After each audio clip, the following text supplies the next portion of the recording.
پر میں تقریر کر چکا ہوں 26 نومبر کو اسی جگہ پر. ہو سکتا ہے بہت سے حضرات محسوس کریں اس وقت کیا کہا تھا، آپ کیا کہہ رہے ہیں. اس وقت میں نے کسی درجے میں دہشت گردی کا جواز فراہم کیا تھا. وہ کس حالت میں؟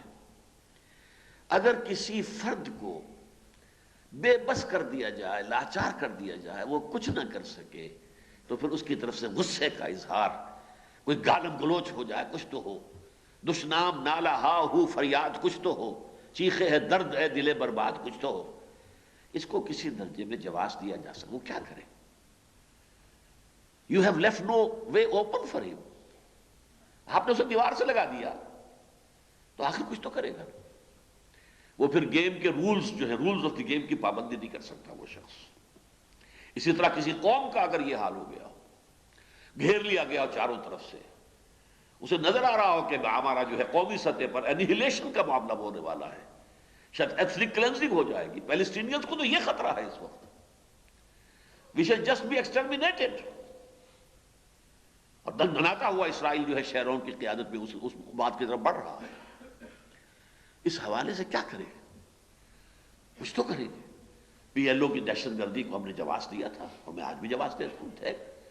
کسی قوم پر اتنا ظلم کیا جائے، 2000 سال سے جو ایک قوم نکلی ہوئی تھی وہاں سے ملک سے، اسے لا کے زبردستی وہاں پر ان کے سینے پر سوار کر دیا گیا اور ایک خنجر کی طرح پیوست کر دیا گیا. آخر کوئی دکھ ہے؟ کوئی انصاف؟ کہاں جائیں؟ یو این او ہے تو وہ ان کی لوڈی ہے کم بخت. امریکہ جو ہے وہ اسرائیل کو سمجھتا ہے اپنا لے بارک، بیٹا مانتا ہے، بلکہ بیٹے سے زیادہ باپ مانتا ہے اپنا، حقیقت کے اعتبار سے باپ مانتا ہے. تو یہ بات سمجھ لیجئے. عیسائی جو ہیں، آپ نے پہلے تو سنا ہوگا زائنسٹ صرف یہودی ہوتا ہے. کرسچین زائنسٹ وہ اسرائیلیوں سے زیادہ بڑھ کر اسرائیل کے سپورٹر ہیں. اور وہ کون ہے؟ کرسچنز ہیں، پروٹیسٹنٹ کرسچنز ویسٹ. بہرحال یہ میرا اس وقت کا موضوع نہیں ہے. دہشت گردی کا اس درجے میں جواز کہ کوئی مجبور و مقہور قوم ہو یا فرد ہو، وہ کہیں اپنے رد عمل کے اظہار میں کوئی غلط حرکت کر بیٹھے تو اس کے لیے کوئی جواز ہو سکتا ہے. اس وقت جو میں بات کر رہا ہوں وہ دہشت گردی جو قیام اسلام یا احیاء اسلام کے لیے اختیار کی جائے، most unfortunate, most counter productive. یہ بات میں نے بہت مرتبہ کہی ہے، بہت مرتبہ کہی ہے. آج دو الفاظ جو ہیں وہ ایک دوسرے کے ساتھ جوڑ دیے گئے: مسلم فنڈامنٹلسٹ، ٹیررسٹ. ہر مسلمان جو اسلام کو دین سمجھتا ہے، صرف مذہب نہیں سمجھتا، ہی از فنڈامنٹلسٹ. ہاں، جو دین کی بات نہ کرے، مذہب کی بات کریں، they are ready to embrace them. Come on. اسی لیے وہ کہتے ہیں ہماری لڑائی اسلام سے نہیں ہے، پولیٹیکل اسلام سے ہے. یہ اسلام کو نظام زندگی بنانا چاہتے ہیں، یہ ہمیں گوارا نہیں ہے. یہ ہمارے سیکولر نظام کے لیے تھریٹ ہے، یہ ہمارے گوارا نہیں ہے. یہ ہمارے جو سرمایہ دارانہ نظام ہے معیشت کا، اس کے لیے خطرہ ہے، یہ ہمیں گوارا نہیں ہے. یہ ہے اصل وشے. باقی تم رہو، نماز پڑھو، روزے رکھو. نماز جو ہے دن میں 5 کی بجائے 10 پڑھو، ہمارا کیا جاتا ہے. ہاں، ہمارے یہاں کام کرو گے 8 گھنٹے کام پورا کرنا پڑے گا، پیسے تبھی ملیں گے، ویج تبھی ملیں گے. روزے 30 کی بجائے 60-70 رکھو سال کے اندر، ہمارا کیا جاتا ہے. رکھو، ایک کام کرنا پڑے گا. یہ ہے اصل میں بات.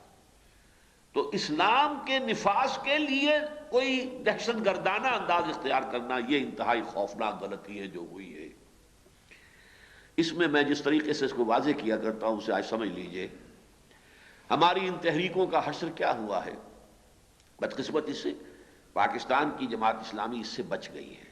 یہ ایک اچھا فور پوائنٹ ہے. عام طور پر عرب ممالک میں جو ہوا، الاخوان کے زیر اثر، جب بیلٹ کے ذریعے سے راستہ رک گیا تو فوراً بلٹ، نتھنگ ان بٹوین، یا بیلٹ یا بلٹ. وہ جو فیض نے کہا ہے، جو کوئے یار سے نکلے تو سوئے دار چلے. وہ انتخابات کے ہنگامے سے نکلے تو بیلٹ، دہشت گردی. یہی ہوا مصر میں، الاخوان ہی میں سے ایک حصہ ٹوٹا، التکفیر والہجرہ، انہوں نے کلنگ شروع کیے، مرڈر شروع کیے، انوار السادات کو مارنے والے یہی تھے۔ اور میری ملاقات ہوئی تھی 79 میں جناب عمر تلمسانی جو مرشد عام تھے اس وقت، اب تو وہ بھی فوت ہو چکے ہیں، الاخوان المسلمون کے، انہوں نے بتایا کہ ہاں یہ ہمارے ہی لوگ تھے جو وائلنٹ ہو گئے، لیکن اب ہمارا ان سے کوئی تعلق نہیں ہے۔ انہی میں سے پھوٹی تھی حزب تحریر۔ حزب تحریر کا کام کیا ہے؟ فوجی انقلاب برپا کرو، فوج کے اندر انفلٹریٹ کرو، نہایت خطرناک طریقہ کار۔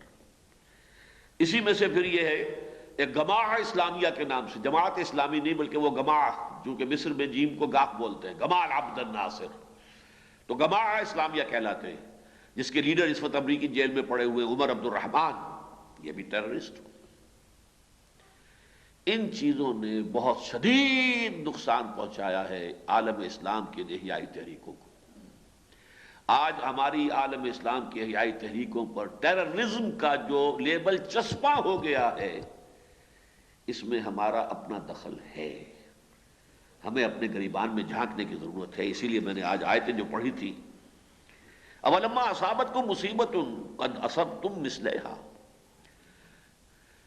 غزوہ احد میں مسلمانوں کو چرکا لگا، 70 مسلمان شہید ہو گئے، تو بہت سے لوگوں نے کہا قلتم انا ھذا، جب تم پر کوئی مصیبت وارد ہوئی، حالانکہ تم اس کی دوہری مصیبت ان کے اوپر لا چکے تھے۔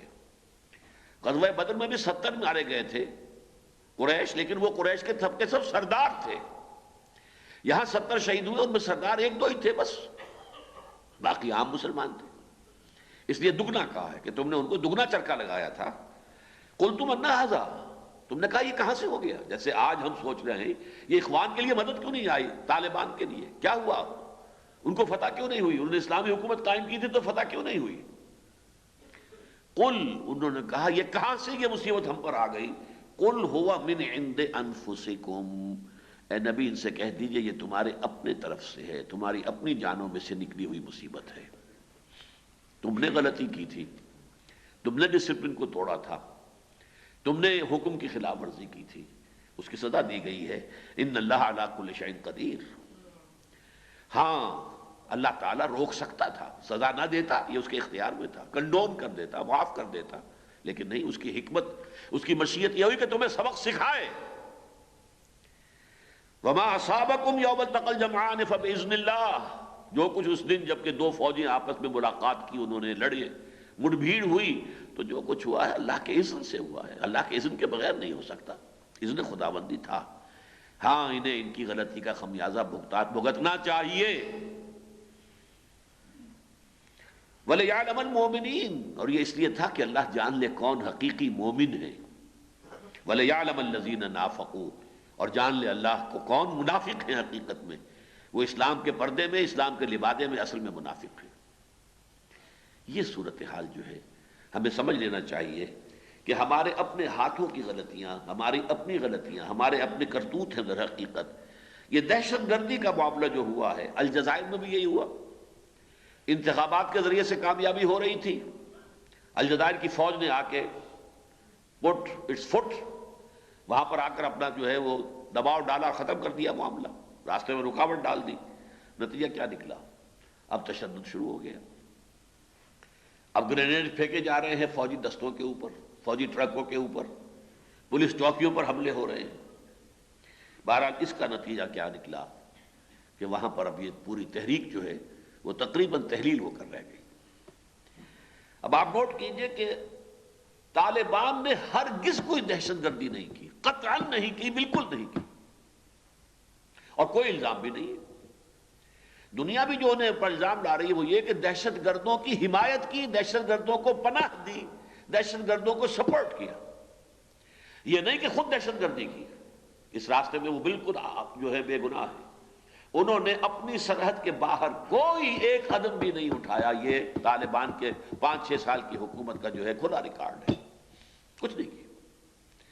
لیکن بدقسمتی سے اسامہ ابن لادن اور ان کی تنظیم القاعدہ جو ہے وہ تو ہمیں معلوم ہی اب ہوئی ہے، ہمیں تو پتہ نہیں تھا کہ القاعدہ کے نام سے ان کا واقعتاً ایک بڑا نیٹ ورک ہے، اور انہوں نے اوپنلی ڈکلیئر کیا ہے امریکہ کے خلاف جنگ، اور جنگ کیسے؟ دہشت گردی کے انداز میں۔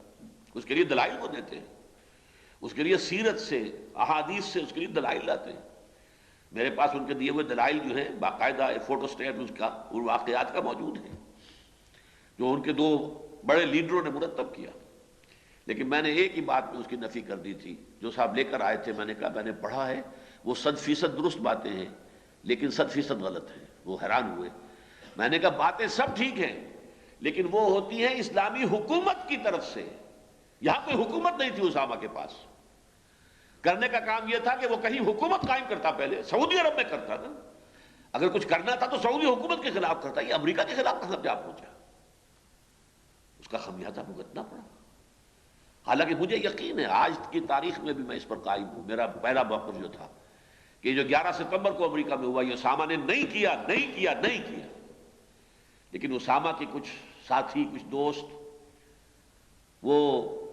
انہوں نے کچھ ایسے بیانات دیے کہ خام خواہ ان سے یہ انفر کر لیا گیا کہ اسامہ نے تسلیم کر لیا کہ ہم نے یہ کام کیا تھا۔ میری رائے یہ ہے کہ یہ موساد نے کروایا، اسرائیل نے کروایا۔ 1967 میں جیسے کہ یو ایس ایس لبرٹی پر حملہ کیا گیا تھا میڈیٹرینین میں، یہ ایسا ہی واقعہ تھا، لیکن اس میں اس نے استعمال کیا ہے چند ناراض اور جو غصے کے اندر تھے، غضبناک قسم کے عرب نوجوان تھے، انہیں استعمال کیا بغیر اس کے کہ ان کو پتا چلا ہو کہ ہمیں موساد استعمال کر رہا ہے۔ یہ طریقے ہوتے ہیں، بڑے سٹل طریقے ہوتے ہیں دنیا کے اندر جو سازشی تحریکیں چلتی ہیں، کس انداز میں چلتی ہیں کہ خود پتہ ہی نہیں چلتا کہ میں کس کا اعلی کار بن رہا ہوں۔ میں سمجھ رہا ہوں میں تو اپنا کام کر رہا ہوں، جبکہ کسی اور نے آپ کو اپنا اعلی کار بنا لیا ہے، کہ خود نخچیر کے دل میں ہو پیدا ذوق نخچیری۔ یہ ہوتا ہے۔ ہاں، ان میں سے کسی نوجوان کا معلوم ہوتا ہے کہ کوئی رابطہ جو ہے اسامہ ابن لادن کے ساتھ تھا، جس کے بنا پر اسے یہ معلوم تھا کچھ اندازہ ہلکا سا کہ کچھ ہونے والا ہے، بس اس کے علاوہ کچھ نہیں۔ لیکن ان کے ساتھی ابو غیث نے جو بیان دیا کہ ہم امریکہ کے مسلمانوں کو ہدایت کرتے ہیں کہ وہ اونچی بلڈنگز میں نہ رہیں اور ہوائی جہازوں میں سفر نہ کریں، گویا کہ اس کا نتیجہ کیا ہے؟ گویا کہ پہلا بھی جو کچھ کیا ہم نے کیا، آئندہ اور کریں گے۔ بہرحال یہ بہت بڑی بدقسمتی ہوئی ہے اسلامی تحریکوں کی بحثیت مجموعی، اور اس میں جو سب سے بڑا ذریعہ بنا ہے وہ جہاد افغانستان تھا۔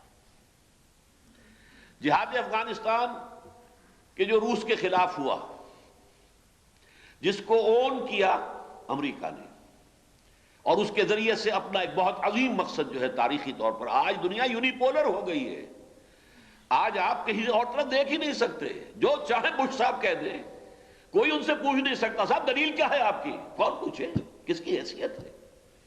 روس بھی ہے تو منقار زیر پر ہے، چائنا بھی ہے تو اسے بھی اپنی مصلحتیں لاحق ہیں۔ آخر مصلحتیں کس کے لیے نہیں ہیں؟ اس سے پہلے بائی پولر ورلڈ تھی، اس میں کچھ نہ کچھ بچت ہوتی تھی۔ ایرانین ریولوشن کو بچت اس لیے ہو گئی تھی کہ امریکہ کوئی قدم اس لیے نہیں بڑھا سکا آگے ایران کے خلاف کہ اندیشہ تھا کہ رشیا آ جائے گا، اور رشیا تو سب پر بیٹھا ہوا ہے۔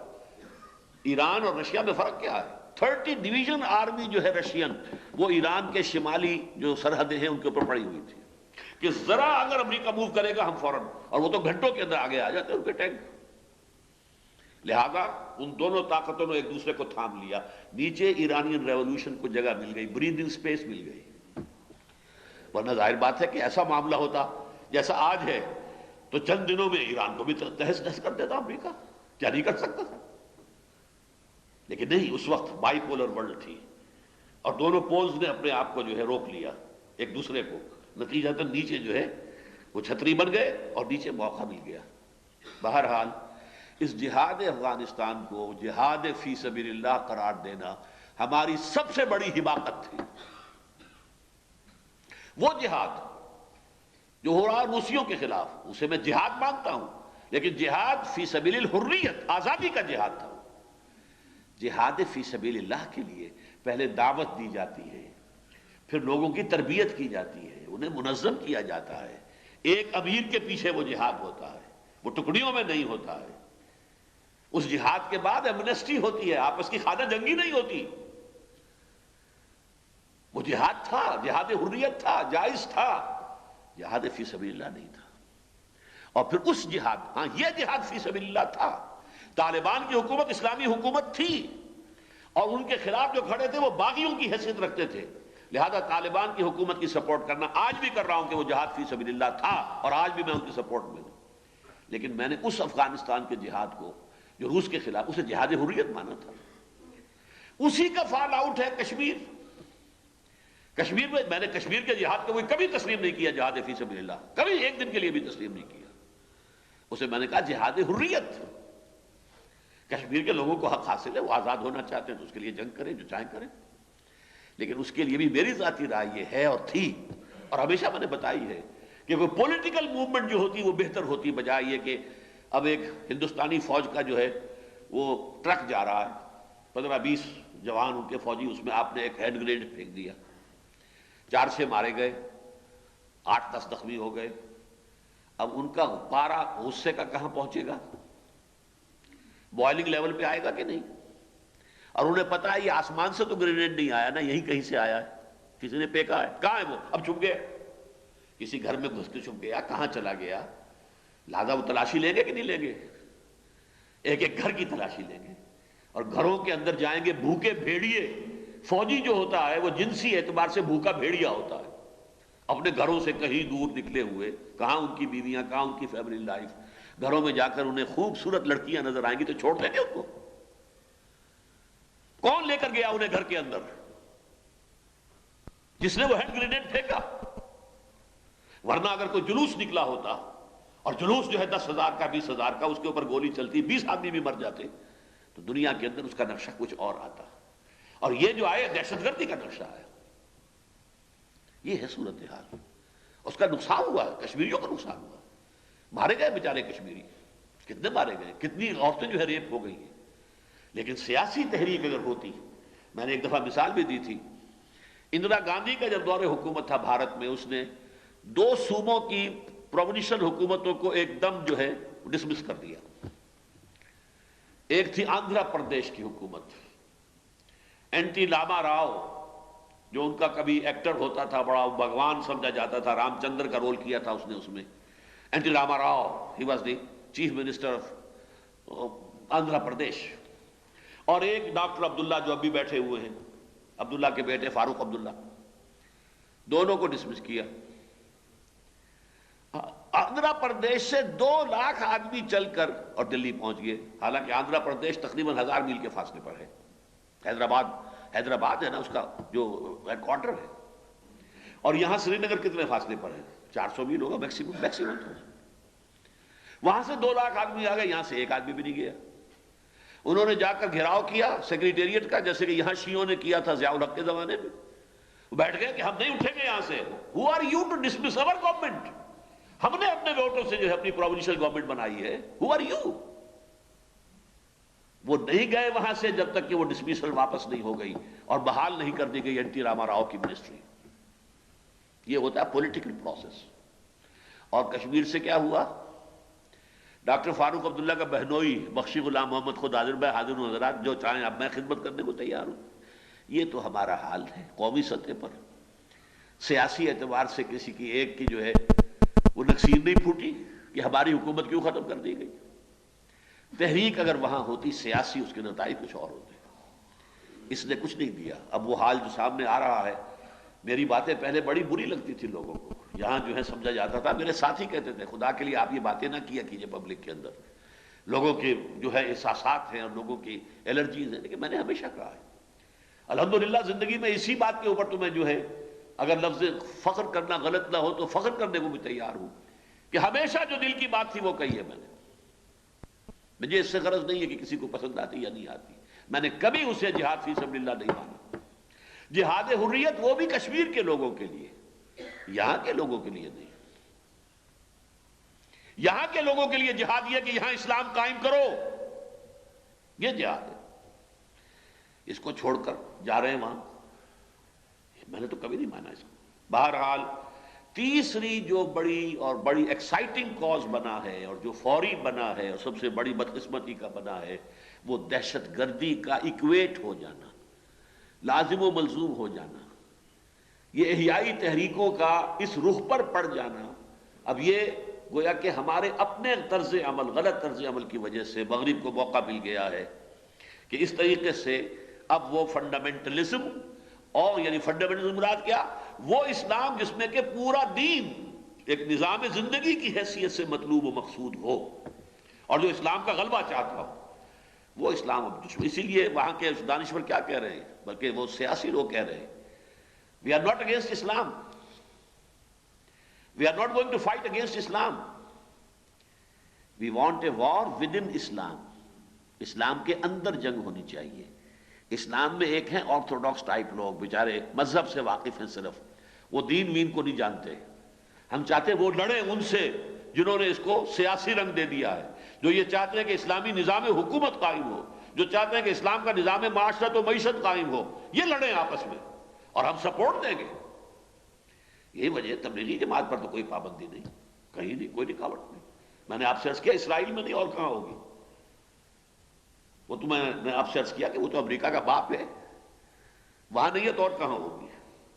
بہرحال اب جو صورتحال ہے، میں بس چند منٹ اور، اب پوری مغربی دنیا اور اس کے جو بھی مشرقی حلیف ہیں، اس لیے کہ جاپان ظاہر بات ہے کہ مشرق میں رہتا ہے، مغرب تو نہیں ہے، پوری مغربی دنیا اور اس کے مشرقی حلیفوں نے اعلان عام کر دیا ہے جہاد کا، جنگ کا، اگینسٹ فنڈامنٹلسٹ اسلام، وہ اسلام جو ریاست قائم کرنا چاہتا ہے، وہ اسلام جو ایک نظام زندگی کی حیثیت سے غالب آنا چاہتا ہے، اس کے خلاف ان کا اعلان جنگ ہے۔